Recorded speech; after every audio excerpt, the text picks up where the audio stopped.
Imagine trying to invade a country that is protected by giant mountains, deadly deserts, powerful missiles, and strategic sea routes. A country so difficult to conquer that even ancient empires and modern armies struggled for centuries.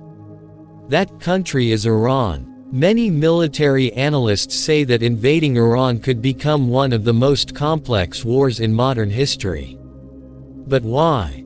Is it because of their military, their geography, or their strategy?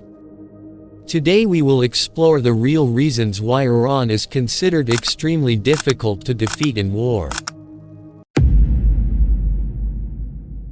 The first reason lies in Iran's geography. Iran is almost like a natural fortress built by nature itself.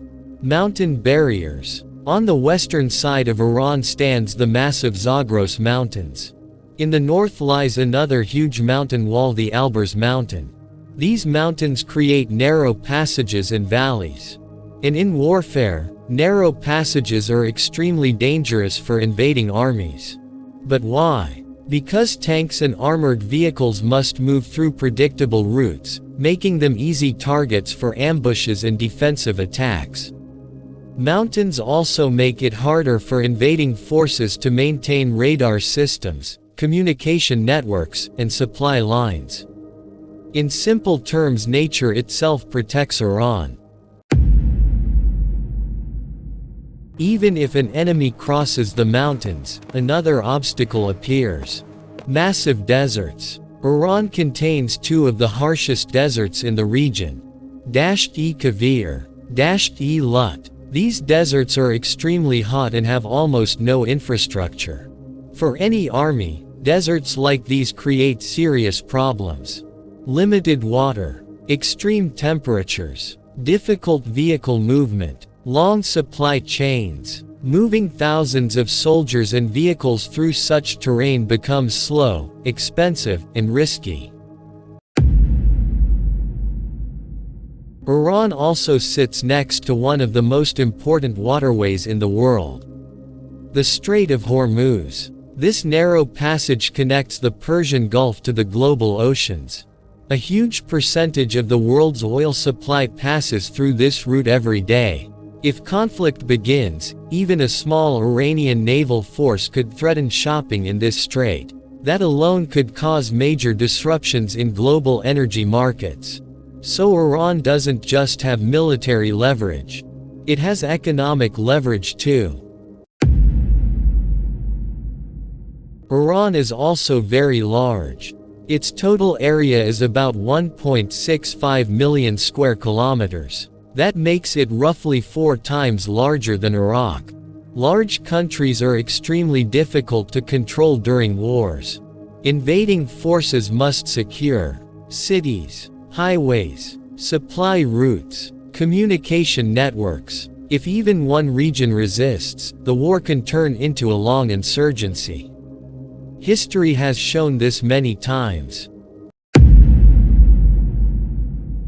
Iran, historically known as Persia, has a long history of resisting powerful empires. Even legendary conquerors struggled here.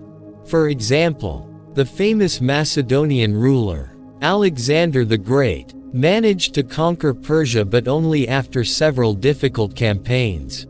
Meanwhile, the mighty Roman Empire fought Persian forces for centuries. Yet they never fully conquered Persia.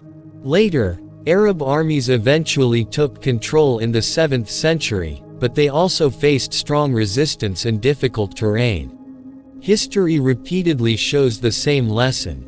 Invading Iran is never easy. A modern example of Iran's defensive strength happened in 1980. The leader of Iraq, Saddam Hussein, launched an invasion of Iran. He expected a quick victory. But the war turned into a brutal conflict known as the Iran-Iraq War. Instead of a short war, it lasted 8 years. Millions of soldiers fought. Both sides suffered massive losses.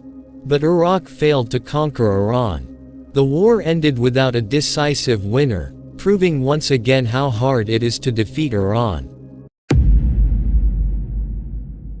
Iran also uses a special military strategy called asymmetric warfare.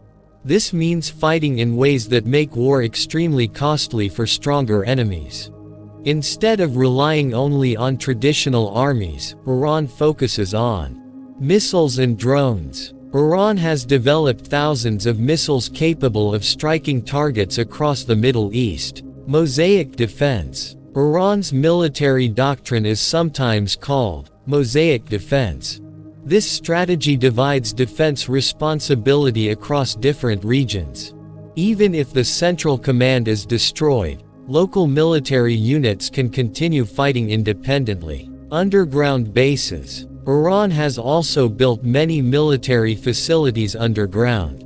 These include missile tunnels, sealing mountain bunkers, hidden strong sites. These structures are designed to survive airstrikes. Iran also has influence through allied groups across the Middle East. These groups operate in countries like Iraq, Syria, Lebanon, Yemen. In a large conflict, these alliances could expand the battlefield and make war much more complicated. So, is Iran impossible to defeat? Not exactly. Iran still faces challenges such as economic sanctions, aging military equipment, limited air power compared to superpowers. But defeating it easily would be extremely difficult. With its natural defenses, massive size, unique war strategy, and control over key global routes, Iran becomes a very complex target in any war. That's why experts call it Fortress Iran.